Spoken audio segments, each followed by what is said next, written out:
Be me, 28-year-old woman who cares deeply about social justice and equality. Work as a marketing coordinator for a nonprofit that focuses on community outreach. Spend most of my free time engaging in meaningful conversations about systemic issues and advocating for marginalized voices. Have always prided myself on being progressive and enlightened about important topics. Especially passionate about mental health advocacy and breaking down harmful societal expectations. Regularly share thoughtful posts about the importance of emotional vulnerability and seeking help. My social media feeds are full of resources about therapy, self-care, and supporting those who are struggling. Friends often come to me for advice because they know I'm well informed about these issues. I feel like I'm making a real difference by raising awareness and challenging toxic norms. I have a younger brother named Nolan, who's 24. We used to be really close growing up, but drifted apart as adults. He's always been the quieter, more introspective type compared to my outgoing personality. Works as a software developer. Keeps to himself mostly. Lives about an hour away in his own apartment.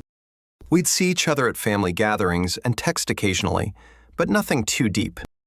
About 3.5 years ago, Nolan started seeming different. Noticed he looked thinner, seemed tired all the time, would make excuses to leave family events early, or sometimes not show up at all. Mom kept asking if I knew what was wrong with him. Honestly thought he was just being dramatic or going through some quarter-life crisis phase. Figured he'd snap out of it eventually like most people do. One evening in late fall, Nolan called me out of nowhere. Hadn't heard from him in like 2 months, which wasn't unusual, but his voice sounded weird, shaky almost. Said he needed to talk to someone and asked if I had time. Was in the middle of preparing a presentation for work about inclusive language practices, but figured I could multitask and listen while I worked. Hey Sarah, I know this might sound weird, but I've been struggling with some stuff lately. Immediately assumed he meant work drama or relationship problems. Started half listening while I continued typing my slides. What kind of stuff, Nolan? Work being stressful. There was this long pause, and I could hear him breathing heavily. No, not work. It's more like, I don't know how to explain it. Could tell he was having trouble getting the words out. Thought he was being overly dramatic about whatever minor issue he was dealing with. He started explaining how he'd been feeling really overwhelmed and scared about everything. Said he couldn't sleep most nights and felt this constant sense of dread. Mentioned having panic attacks at work and feeling like he couldn't function normally. Was going into detail about how even simple tasks felt impossible. How he'd been isolating himself because being around people felt overwhelming. Honestly thought he was just being weak and making excuses for being antisocial. Kept working on my presentation while he talked. Was getting kind of annoyed because I had important work to finish. And here he was complaining about feeling overwhelmed by normal adult responsibilities. Figured he just needed some tough love and a reality check. Started giving him what I thought was helpful advice about time management and prioritizing. Nolan, everyone feels stressed sometimes. You just have to push through it. Maybe you need to get better at organizing your schedule. Have you tried making to-do lists? That always helps me stay focused. I could tell he was getting frustrated with my suggestions. Voice started sounding more desperate as he tried to explain. Said it wasn't about being disorganized, that something felt genuinely wrong. Mentioned he'd been researching symptoms online and thought he might have depression or anxiety. That's when I really started getting irritated. Felt like he was trying to self-diagnose with trendy mental health terms. Thought he was just looking for labels to excuse his lack of motivation. See this all the time with people who want to blame their problems on mental illness instead of taking responsibility. Even though I advocate for mental health awareness, I know the difference between real clinical issues and just being weak. Look, Nolan, I know everyone likes to throw around terms like depression and anxiety these days, but you can't just use those as excuses every time life gets a little challenging. Sometimes you need to just man up and deal with your problems instead of wallow. Told him he was being weak and that he needed to stop making excuses. Said he should focus on building resilience instead of looking for reasons to avoid responsibility. Suggested he start exercising more and maybe read some self-help books. The silence on the other end of the phone was deafening. Could hear him breathing, but he wasn't responding to anything I was saying. Figured my tough love approach was finally getting through to him. Thought he was processing my advice and realizing I was right. "Nolan, are you still there?" His voice came back completely different, flat and cold. "Yeah, I'm here. Thanks for the advice." Sarah said he had to go and hung up before I could respond. Didn't think much of it at the time. Assumed he was embarrassed that I called him out on his victim mentality. Figured he'd come around once he started taking my suggestions seriously. Went back to working on my presentation about supporting marginalized communities. Felt good about giving him the reality check he needed. Days turned into weeks and didn't hear anything from Nolan. Mom asked if I'd talk to him because he wasn't returning her calls either. Told her he was probably just going through a phase and needed space. Assured her that I'd given him some good advice and he was likely working on himself. Didn't mention the specifics of our conversation because I didn't want her to worry unnecessarily. Christmas came and Nolan didn't show up to family dinner. Said he was sick and couldn't make it. Mom was really worried, but I convinced her he was probably fine. Told her he was just being antisocial and would come around eventually. Spent the holiday talking about my work with the nonprofit and recent advocacy campaigns I'd been involved in.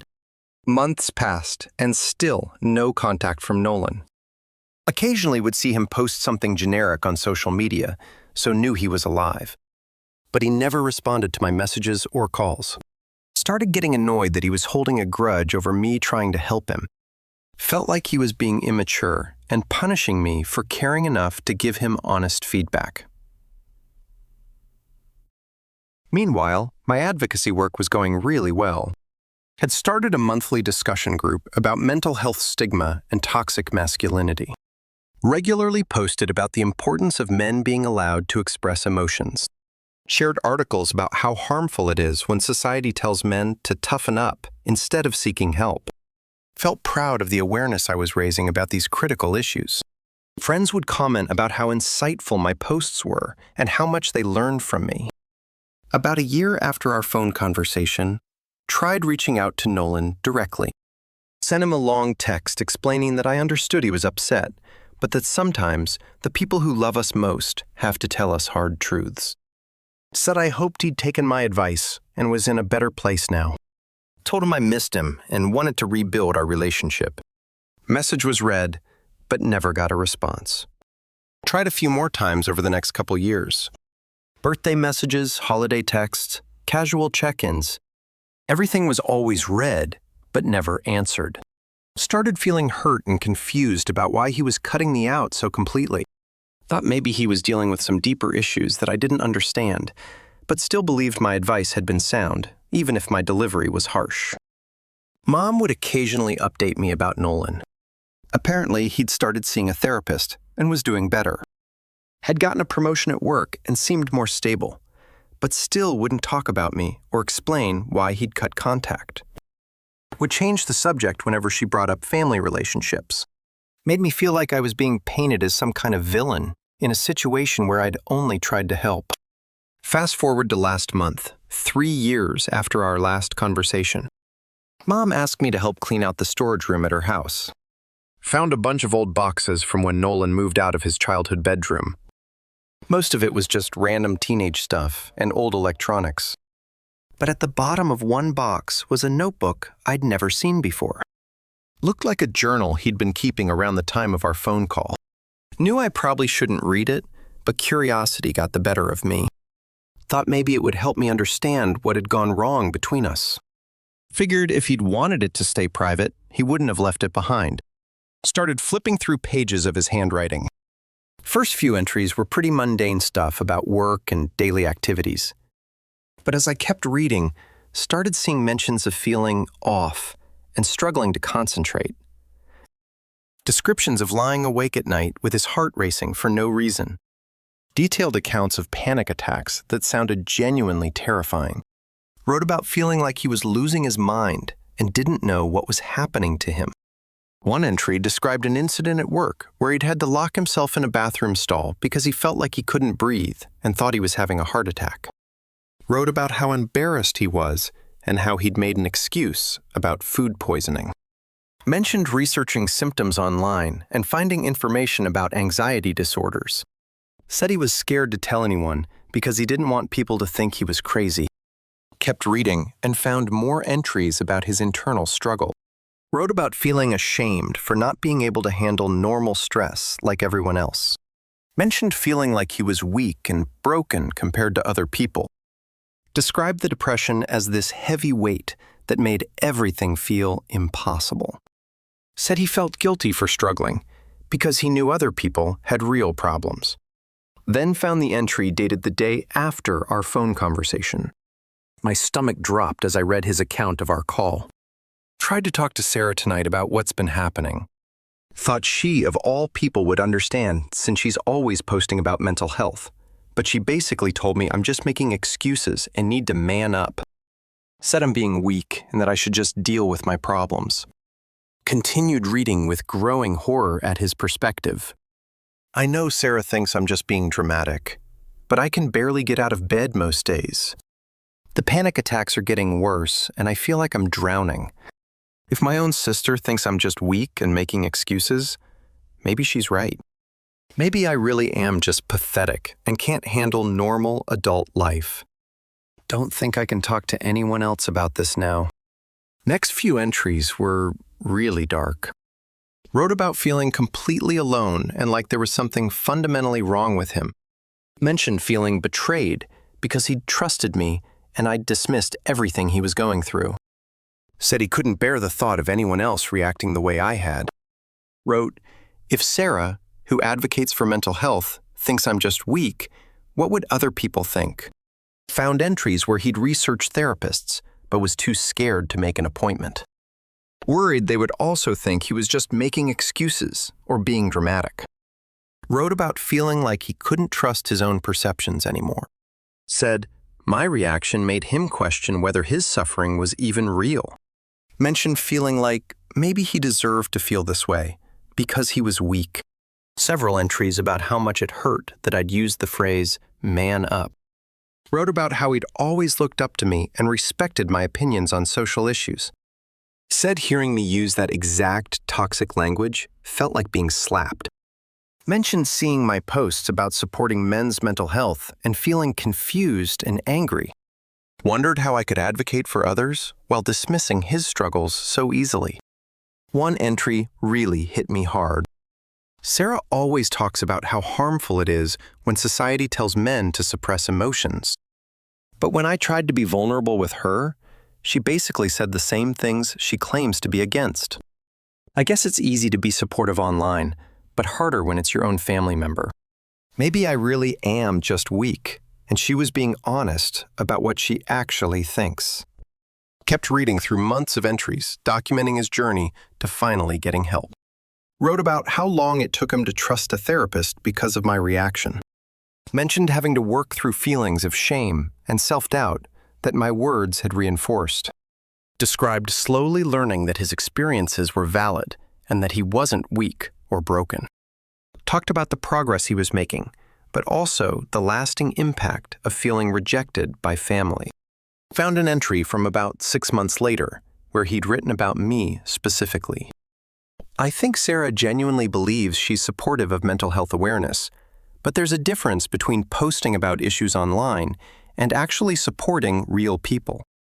Maybe she can advocate for strangers, but when it comes to people close to her, old judgments kick in. Or maybe she just likes the image of being progressive more than actually doing the work.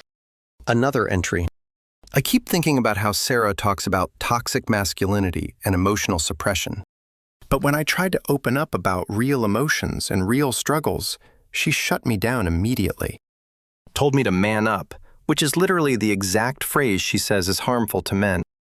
It's like she can intellectually understand these concepts, but can't apply them to real situations. One of the last entries about me was devastating. I've realized I need to protect my mental health by limiting contact with people who can't support me even if that includes family members who think they're helping but are actually harmful.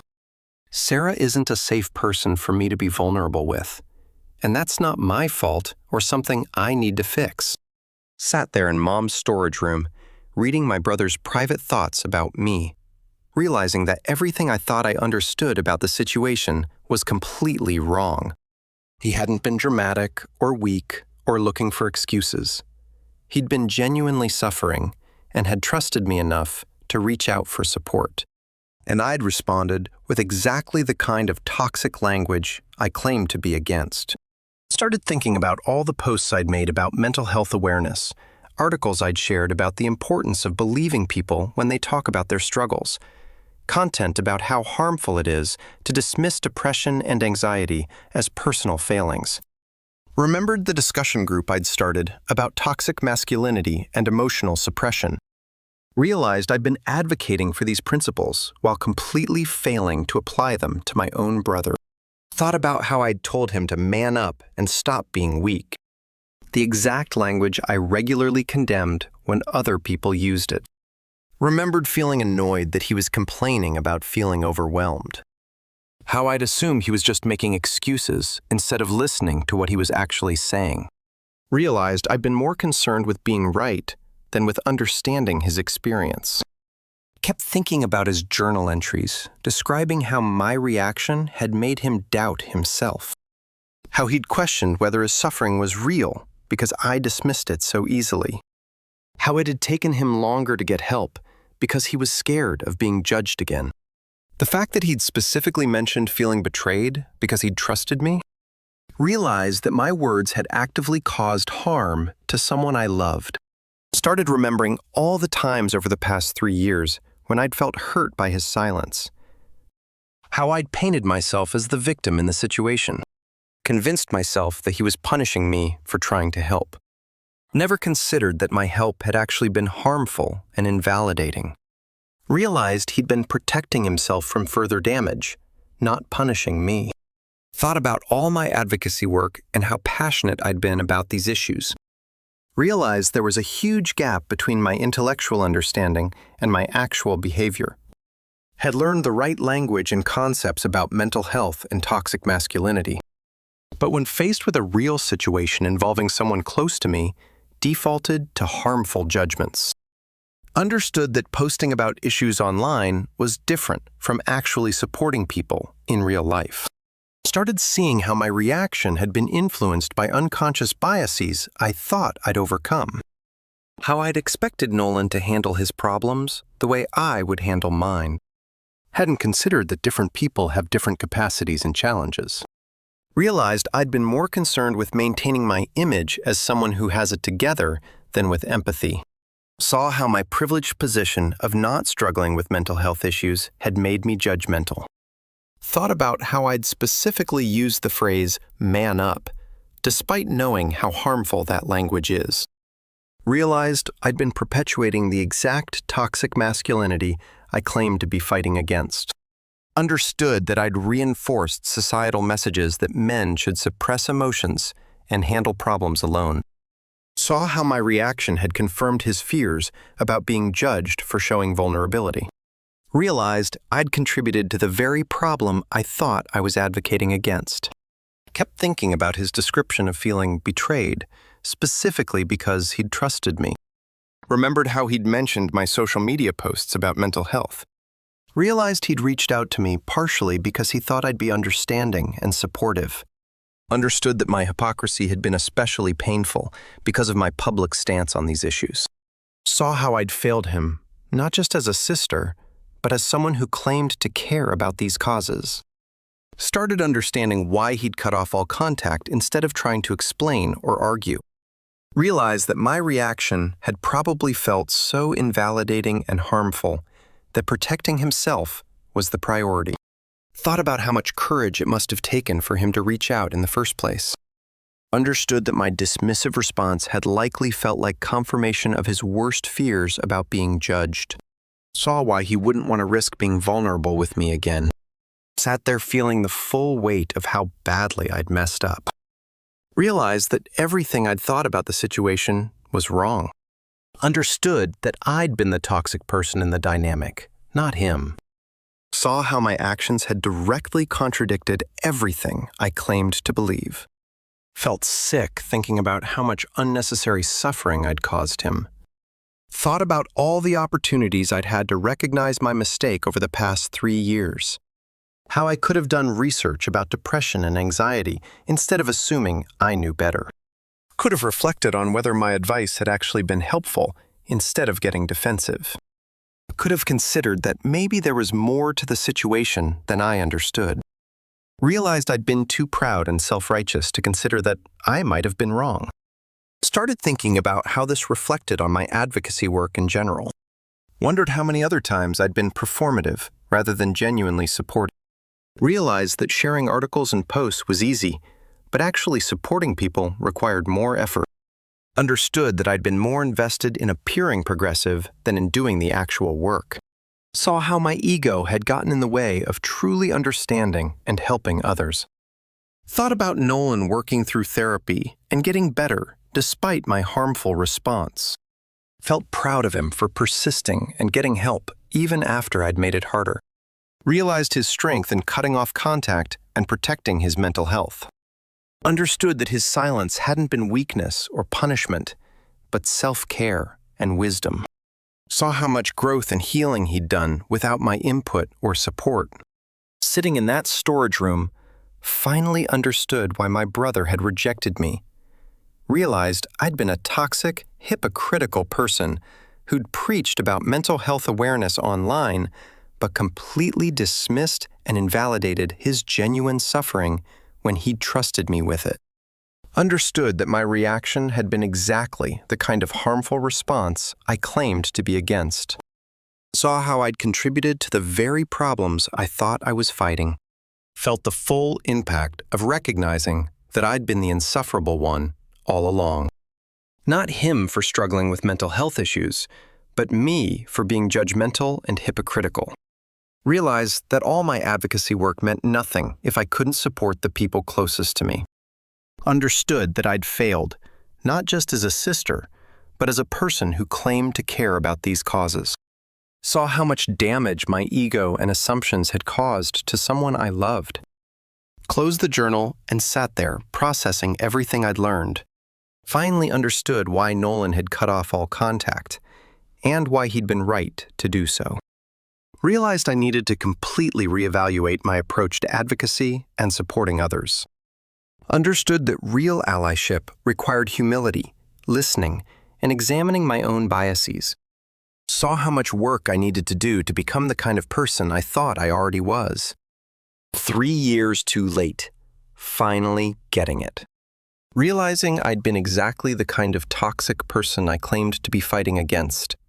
Understanding that Nolan had shown incredible strength and wisdom in protecting himself from me. Seeing how my insufferable, hypocritical behavior had driven away someone who trusted me. Knowing I had no right to contact him, but hoping someday he might be willing to let me try to make amends.